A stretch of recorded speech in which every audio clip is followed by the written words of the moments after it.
Job 17:11 from the Amplified says, I know my days are past. My purposes and plans are frustrated and torn apart.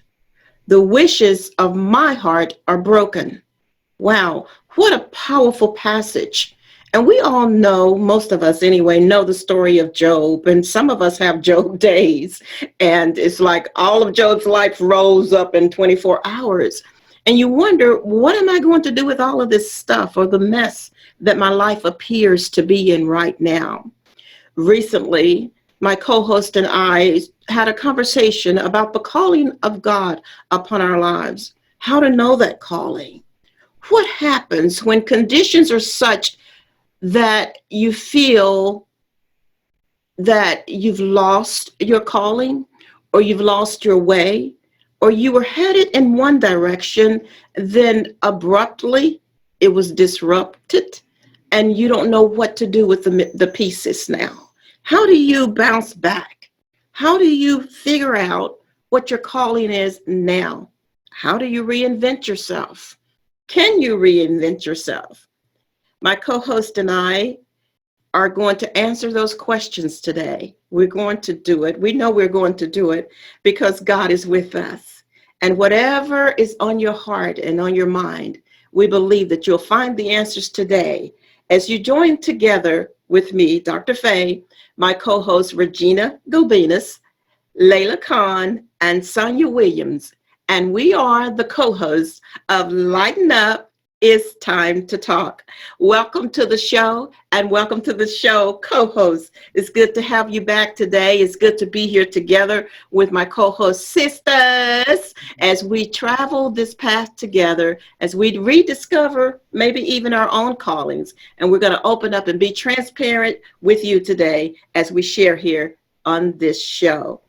Ladies, what are we talking about? Layla's talked about doing a Facebook Live and teaching people how to reinvent themselves. Regina is offering master classes. I think she's already filled up her free courses, but she's available still. Sonia is doing some Facebook Lives and getting out there and teaching people how to, even in these conditions, to still remain healthy and remain focused. So we're going to have a conversation today, and you join in with us because we always like hearing from you, and you can contact us at lightenup@nctntv.org. So the mic is out there, folks. Let's talk. I think you mentioned something, Dr. Faye. How do we reinvent ourselves, or how do we, when we're struggling to find our purpose or we've lost our path? My biggest suggestion is, and I'm coming from experience, those of you who watched the previous episode, I talked about searching for my purpose and struggling and pushing against it and kind of rebelling against it until I finally gave up and gave in into God's plan for me. But the biggest thing I can offer is don't stop. We tend to get lost, confused,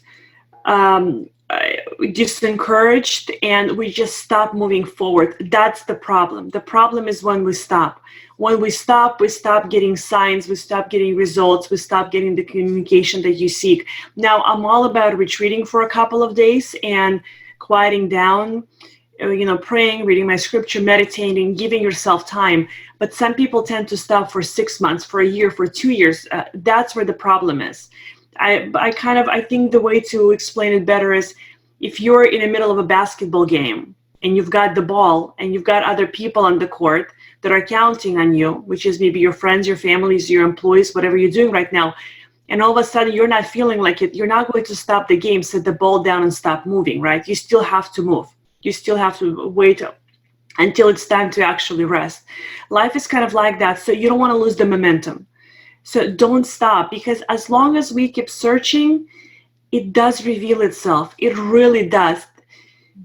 We stop getting notices from God and then the signs from the universe when we just stop moving forward. So that's my biggest advice. Movement is very important, and don't lose the momentum, and you'll find it. Yeah, that is so important. Thank you, Regina. That is so important, because people give up, cave in, and quit because they can't do what they used to do. And we hear this buzzword, I guess it's a buzzword, I don't know, it's a word, return to normal. And you reach back for normal and you go, What normal? Where is it? I don't know what normal looks like anymore because my entire life has changed. I've now have an inventory of face masks. I have an inventory of sanitizer and all these things that we had to incorporate into our world that we were so not used to doing.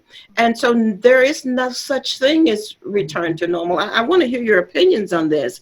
How do people stay mobilized and stay motivated to even move when you have so much toxicity around you, so much negativity?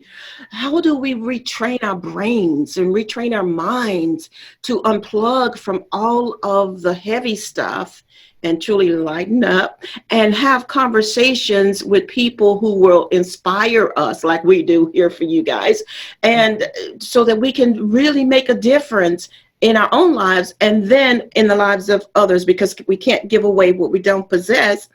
And you know, I'm thinking about, and I feel Layla's about to jump in and take a deep dive. I'm holding back. I'm holding back. But I'm thinking about what the word says, that faith without corresponding action is dead. You know, you can't sit back and say, "Oh, God will do it." You know, we got to do something. Go ahead, take it. I love our It's your conversation. ball. Boom. But it all adds up, doesn't it? It all adds up.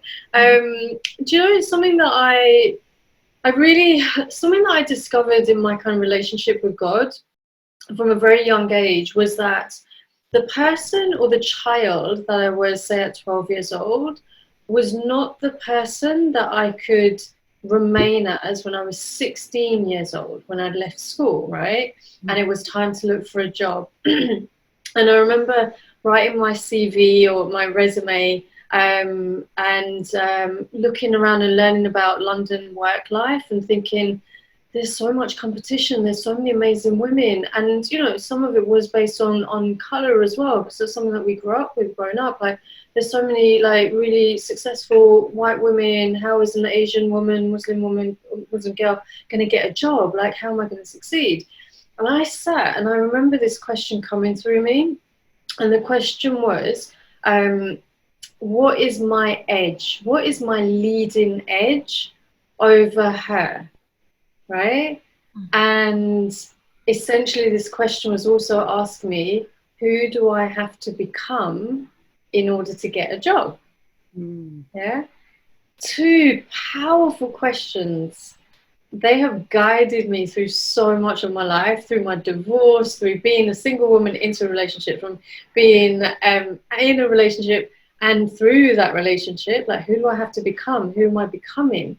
You know, getting divorced, starting new jobs, leaving jobs. And these questions are really powerful. I'd love to just offer them to everybody, because when we sit and we do the work to ask ourselves, who am I here to become? Who is God guiding me to become, to blossom into? And what is my leading edge? Now, how I changed that question as I got older was, I don't want to ask that question like, what is my leading edge over her or over him? The comparison disappears when you realize that you are enough as God created you. There is no other like you. Yeah. And so it became, right, what's my leading edge? As in, how am I better or better skilled than a year ago, than 6 months ago, than 3 months ago? What interviews have I been through for? What voluntary work have I done that's added new skills? How am I speaking up more in my life? Am I, you know, becoming more assertive? So the whole process of kind of reinvention and transformation, which I really feel is natural for all of us. I will add that I do honestly believe that God guides us to become more of who we really truly are in his eyes. And we're not going to be that person, you know, like from day dot. We become and we be more. Sure. And so our purpose is to be ourselves and to be more of our true self, to be more. And so change and reinvention is just natural and normal, and we don't have to fight it. We just have to unravel it. Wow. I was listening, and please, folks, just jump in. I was listening, and I'm thinking, and of course, making notes here, getting some free information on the side.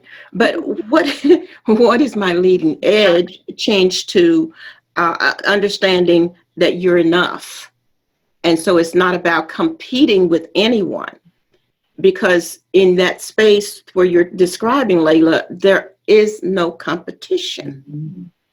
That's right. Go ahead, Sonia. Absolutely. I'm just sitting back because I'm thinking about just past conversations, and even in this conversation, is that we're talking about how we're developing those gifts, the calling in us.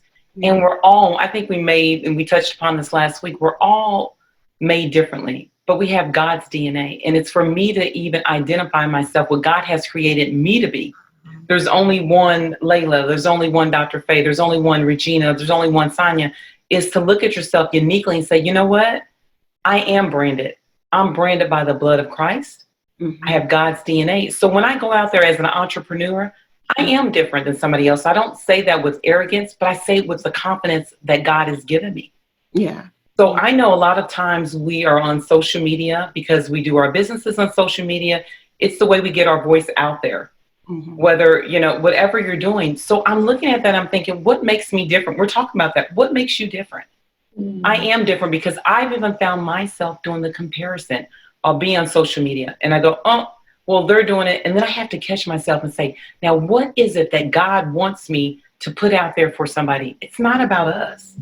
It's about helping others. So how can I be different? Because I am different. But like Dr. Faye, you're saying, we have to walk out that faith and believe that you have been created for an amazing purpose greater than yourself. Yeah. That's what it is. It's greater than you, that God has gifted each and every one of us to get out there and do something different. So I'm thinking about, when we're talking about it, I'm thinking about being a butterfly, and I'm flying out of here. I'm getting out of that cocoon. I am birthed for something amazing. And I think the only way that we can really tap into that is to really, during the phase of life, each and every day, is to know that when you wake up, this day is not going to be like yesterday.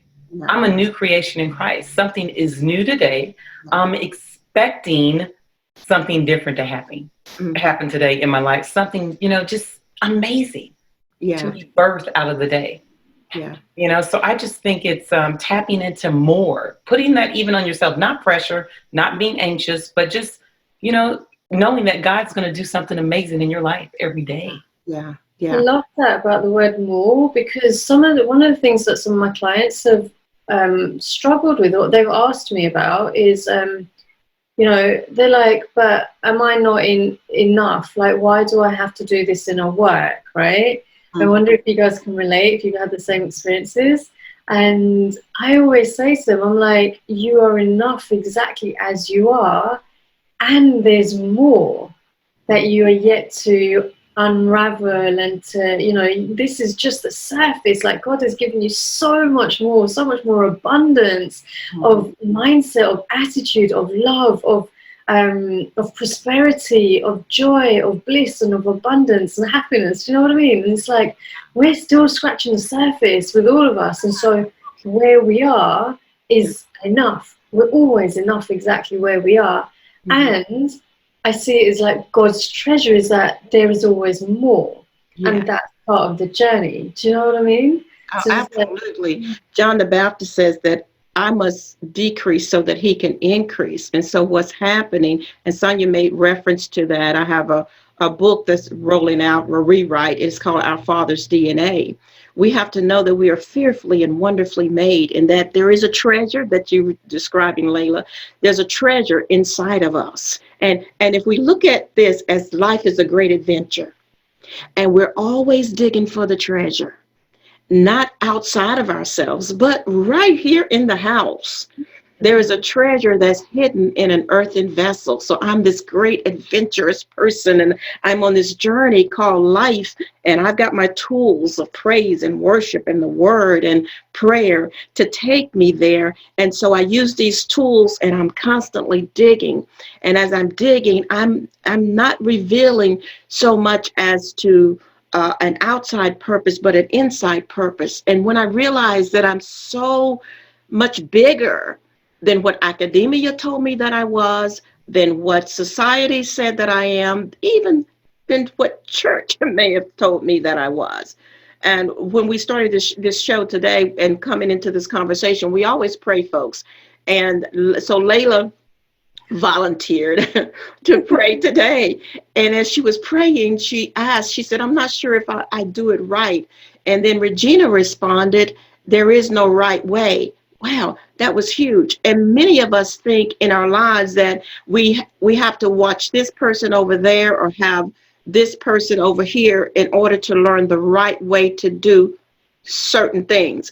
That's true to a level, but the right way to learn about yourself is always you and God having this conversation and having this place of intimacy where you become the one. You're after the treasure. You're always after the knowing. And I still see the onion, as we go through these processes, as we're going through a process now, because of the conditions that are here on the planet, we're delayering and we're getting down to the true self of ourselves. I wrote a song years ago, and I've written many jingles, and I'm beginning to take some of those off of the shelf. But this one is called The Day I Met Myself. And the day I met myself, the words go, my life began to change. I fell in love with me so completely because it was the day that I said yes to me. And wow. So beautiful. And so we come to this place like, do I even know who I am? In order to have my calling, I don't even know who I am. My name somebody gave me, my degree somebody gave me because they told me that this is the degree I should have. This business, I'm in it because somebody told me I could get rich or I could make money. And those things don't last. And that's where a lot of people are now, because we have the generation of entrepreneurs that are now online. And they followed this course because somebody said at the end of this course there was a pot of gold, but it's not there anymore. So we want to unravel all of that and get into this conversation, ladies, so we can pull these people into a place where they can see, wait a minute, this is not working, and find out what will work by discovering their true essence, their true calling. Okay. Well, I want to say something, Sonia. You said something that I think it has shifted my mindset permanently until the end of time, that we are branded by the blood of Christ. That hit me hard when you said that, because it was very impactful for me, and it touched my heart. It once again, look, I'm a human being, right? I get derailed, I get insecure, I get uncomfortable. I'm not perfect. But these things, like we talked about last week, that there is no competition. God made me unique. God made all of us unique. Had made a really good week for me because I kept riding that wave. Now, what you said really impacted me as well. Thank you for that. And in respect to what Dr. Faye said, when we look at other people and what they're doing and how they're doing it, I have learned to follow people that succeed and not watch at necessarily what they're doing because they have their path, but I'm learning from them to show up every day.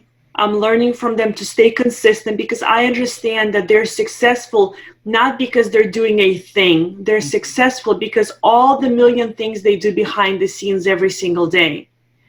Again, being consistent, showing up, not setting the ball down mid-game, not losing the momentum, exercising, having the routine outside of work, meditating, whatever that they do. So when we follow people to that pot of gold at the end of the rainbow, as Dr. Faye referred to, it's not necessarily, it's their pot of gold, but they're taking the steps. So I watch people that succeed for leadership skills, for commitment, to shore myself up, for being able not to set the ball down when I feel like I felt yesterday. So when we follow people, and all of the viewers, this is hopefully this serves you well. Pick and select carefully just a handful of people you want to follow, but not necessarily for the thing they achieve, but how they achieve it, how they go about it, how they get there, their persistence, their motivation, and all of those skills. That's where the money is, really. That is where the money is. It's not in the thing, it's in how we get the thing. That's where the money is. Yeah, that's setting it straight, Regina. That is setting it straight, to keep the main thing the main thing. Acquiring those tools.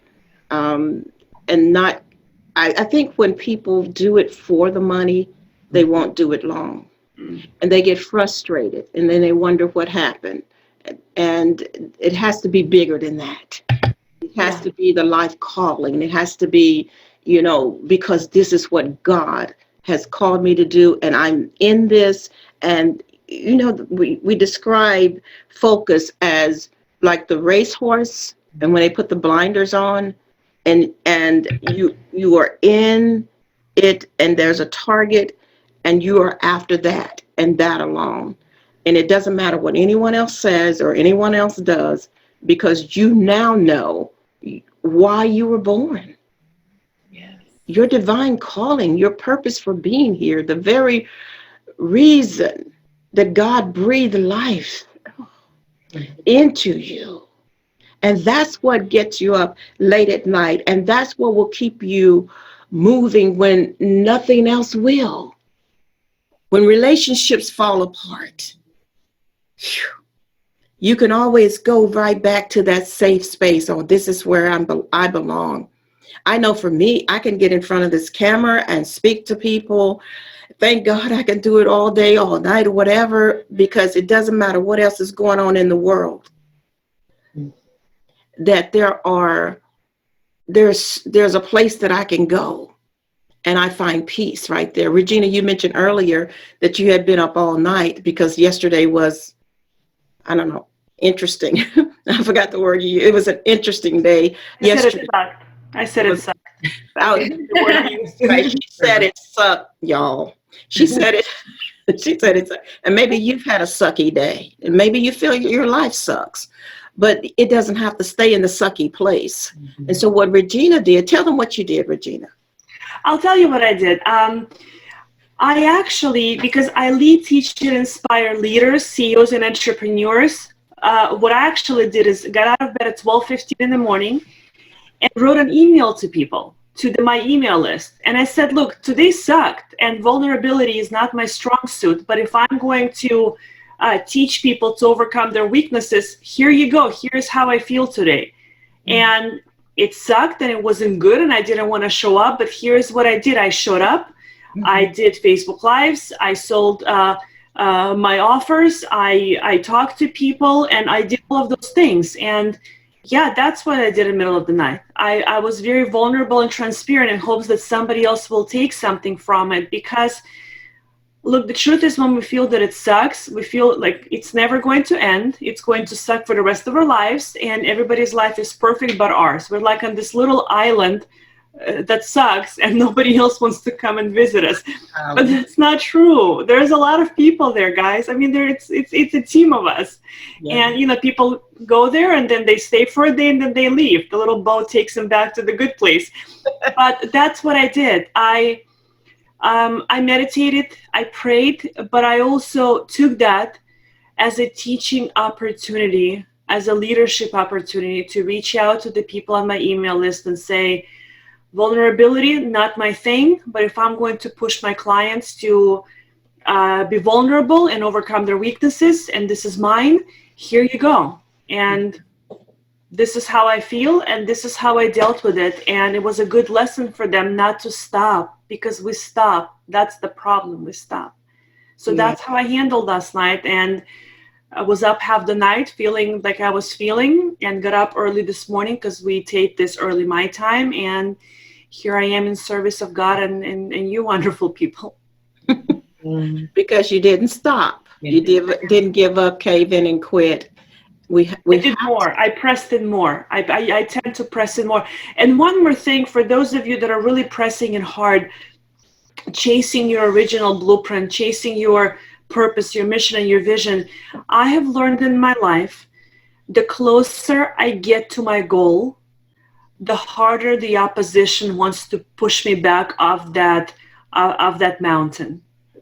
So I know when I feel this way, something good is about to pop, something good is about to happen, and it is my fault if it doesn't. It is because I stopped. So I'm aware of the game the opposition plays with me, and that was another reason why when yesterday I felt the way, I was like, not today, like I'm not doing this today with you. I'm going to show up, and I showed up even more than I normally do to offset the opposition. But I understand the game. I get it. Yeah. So that's how you fight it. But that I also know that incredible things that have been lining up for over a year are about to expand and explode in my life. And I was telling myself, is this really when you want to set the ball down? Is this when you want to lose the momentum? You've invested over a year in your life into these moments. Are you going to go down like that? Like, I have some really hard discussions with myself. I'm like, are you going down like that? And I was like, no, I'm not. And I got up and I did the email and I did all the things. So know when these things happen, it's because something wonderful. It's like the final test before it happens. So know these things. It's very important. It's like the miracle just before you give up, isn't it? It's like you've seen that image where there's two people chipping away at a mountain or whatever it is, and then like this next person at the top is like a centimeter away from the diamonds, and the one below has already started to walk away. It's like just before that miracle comes in, just before you're in alignment to receiving what God has for you, are you going to step back, or are you going to just push a little bit more? Yeah, it is in that press, that moment. That is the defining moment. Are you going to continue? I thought about this book. It's a very short book. Maybe it's not a book. Maybe it's just a story. I don't know at this point. But it's called 3 Feet Short of Gold, where this guy was digging. Have you guys heard of that one? And he was mining for gold. And he had been doing it for such a long time, mining for gold. And he just got burned out. He just got exhausted. His resources were gone. And so he just gave up, and he went into the town to the general store, and he sold it to this other guy, or to some guy who owned something. Anyway, he sold it to another guy. I'm real bad about telling other people's stories. I know my own. But anyway, he goes into town and he sells the mine and all of his tools and everything. So he goes back to Disappointmentville, wherever he came from. And so the guy he sold it to went out to the mine, and he found the place where the guy had stopped, where the miner had stopped, and he continued to dig. And 3 feet away was the gold. So he stopped 3 feet short of gold. And folks, forgive me if I didn't tell it right, but you get the point. But you're talking about a story in the book from Napoleon Hill, Think and Grow Rich. Yeah, that's where I read that story. I remember, yes. Yep. 3 feet short of gold. So when you feel like you want to give up, when you feel frustrated and life is sucking, that day is sucking, and you're the only one on that island, Regina said, no, you're not. There's a group of people hanging out there with you. And if you can just get through that moment, sometimes it's just a moment, or it can turn into a day. And whatever it is, just press in. If you know that you're where you're supposed to be, that's the key. You have to know that you're in the right place. Spiritually, physically, you're at the right address. Then nothing and no one should be able to move you out of where you belong. You have to stake your claim, stake your territory, brand yourself inside of that. This is mine, and I will not be moved. Right? I'm thinking about too, when you guys were talking, I was like, what if, like Regina, what if it works out? What if? It's always that if. So you don't know what's on the other side until you stay in it. So it's that persistency, the consistency, the momentum. You know, Regina, even last week, I remember we were talking about, if you guys remember, we were talking about the fire. Like when you wake up having that fire every day, that enthusiasm, and even sometimes you like that self-talk. You know, we have to give ourselves that self-talk. You know what, Sonia, you can do it. You're worth it. And even when you don't feel like it, you know, those emotions, those feelings, they pass. They can either be good or bad. It's your choice. Right. It's a choice that we have to make every day. You know, and I just really think about for myself, what if it works out? And if it doesn't, I'm going to feel my way forward. Yeah. That's just the attitude I've grown to develop. It didn't happen just overnight. No, sometimes I still don't feel it. But again, feelings are an emotion that we have to get past. Sonia, you said something earlier about the bigger, pardon for the interruption. No, you're fine. You said something earlier about it's bigger than us. The bigger picture is being a part of this masterpiece that only God has the key to. Only God. Because he's the source. All of these other things are resources. The resources change, but the source remains the same. So when we align our lives with his divine purpose for us, we know the plans that he has for us, the thoughts that he thinks toward us is to give us a hope and a future. And our future is bright. It is so bright, it blinds the enemy. It blinds the opposition. It blinds the things that would try to keep us from moving forward. We must remember that our light is bright, and circumstances cannot diminish that light. Your husband may have walked out on you. Your wife may have left you. And sir, I'm sorry that your business went under this round. But look, the same God who empowered you to start that company that's back there is empowering you to start this one right here. Pastor, I'm sorry that your church did not resurface or did not survive. Your church, your building, your ministry. And now it's time to take a pause and find out, what is the ministry now? What is the word of God today? Maybe it's for you to just get in front of your camera and begin to speak to hearts and minds all over the world. It's okay. He's the potter, we're the clay. He can tear it down and build it over again. He wants to do us good. God only wants the best for us. So let me remind you that nothing bad is going on today. Nothing bad is happening in your world. Your perception of good and evil or bad and not and good, whatever it is only perception. The real truth is nothing bad is happening to you today. Nothing but good is going on all around you. If you can see the brightness of the light that is resident within you, this treasure that's hidden in an earthen vessel, you will sit back and go, now I understand why Jesus said, my yoke is easy, my burden is light. So I receive what he's done, and I let go of all the things that I was busy doing because I was wearing myself out trying to get somewhere when I was already there. Ladies. Yeah, Sonia, you said something about choices, and I kind of flipped the switch in me because this gets me so fired up.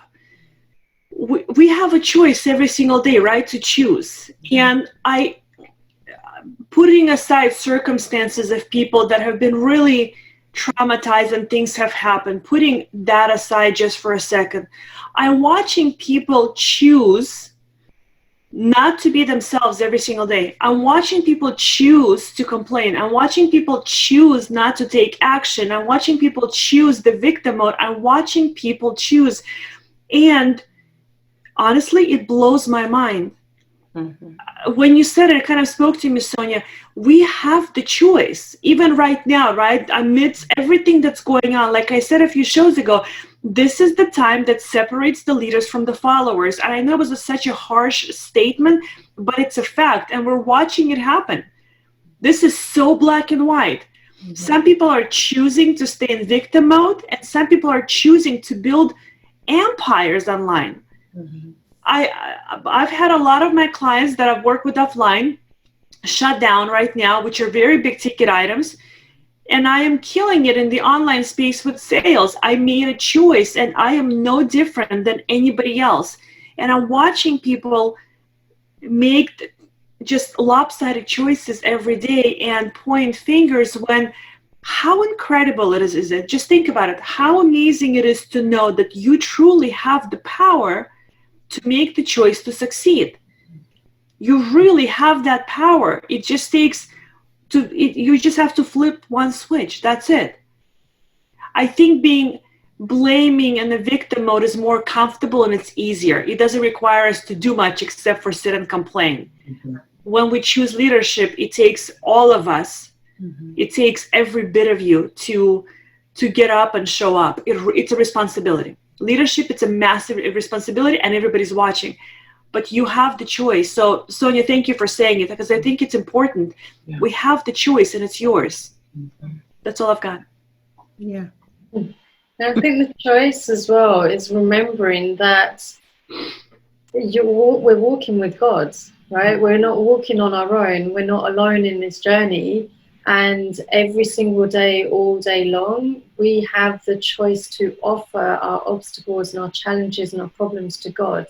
Like, and I visualize it like this. One of my hypnosis tracks is I write down my burdens and my challenges on a piece of paper, and I rip up that piece of paper and I fold it up and I put it into this bowl, into this beautiful white mother of pearl bowl. And I put all of my problems, all my challenges, everything in there, and then I offer it to God, and I say, God, this is yours. Help me. This is yours. I'm going to be light. I'm going to be cheerful. I'm going to enjoy my day. I'm going to do my best. And the choice there is that I'm not walking alone, and I don't have to. And, when we live in a world which is so information filled, it's really easy to forget and to take on other people's problems and stories and stuff. It's really easy to forget that we are not walking, we're not walking alone, that we have God by our side as well. So I think, absolutely, choice is where our power is, and the choice to change and to develop and to grow and to progress is what we're here to do. So let's take those choices and remember what we're here to do. Amen. Amen. Take those choices and remember what we're here to do. As we wrap this show up today, I'm thinking about the conversation and that each of us have deposited in this room, Sonia, Layla, and Regina. And I hope that you've been taking notes. And the good thing about this, you can go back and watch it again across the platforms, that know that you are unique. You are divinely designed, and that there is no one like you. Your fingerprint is unique. It's different from anyone else. So why look outside for competition, because you don't have any? What is the power that God has placed within you that he wants to release now? Ecclesiastes 3 says, for to everything there is a season and a purpose under the sun. So what is your purpose now? What is your calling now? Dig deeper, find out exactly where you're supposed to be and what you're supposed to be doing. And we have women in here who do this they do this every day for people. Layla Khan right here, Regina Globinas, and you've heard them speak, and they are coaching and mentoring. We do master classes. We do teaching and life coaching, and Sonia is out there moving and shaking and helping people. You have seasoned people right here on this show who are willing to offer their services to you. And you can find their information by contacting us or in the credits behind the show. Who am I to become? Who is God guiding me to be? Now, do you hear his voice? He's speaking. And he uses other people to help navigate in these waters. Don't be ashamed to speak up. There's far too many people who feel shame. Like maybe you're thinking, I'm 50, 60, whatever years old, and you're measuring yourself by the world and thinking that you should have been farther than you are now, or life should have, been different. No, you're exactly where you are for now, but you don't have to remain there. There's more of you to come. And if you will just relax and allow him to flow through you, you will see that beautiful creation that God has ordained you to be. We want to thank you for being with us today as we continue this conversation. There's much more to be said, but sadly, we can't say it all in one show. So we'll have to come back and have other conversations right here with my co-hosts, Regina Globinas, Layla Khan, Sonia Williams, and myself, Dr. Faye. It's been our pleasure to bring some light right here on Lighten Up. It's time to talk, and we'll see you next time. I worship you, Father. I bow and call you holy. I worship you, Father. I bow and call you King. I worship you, Father. I bow and call you holy. I worship you, Father. I bow and call you King. Worship you, Father. I bow and call you holy. I worship you, Father. I bow and call you King. I worship you, Father. I bow and call you holy. I worship you, Father. I bow and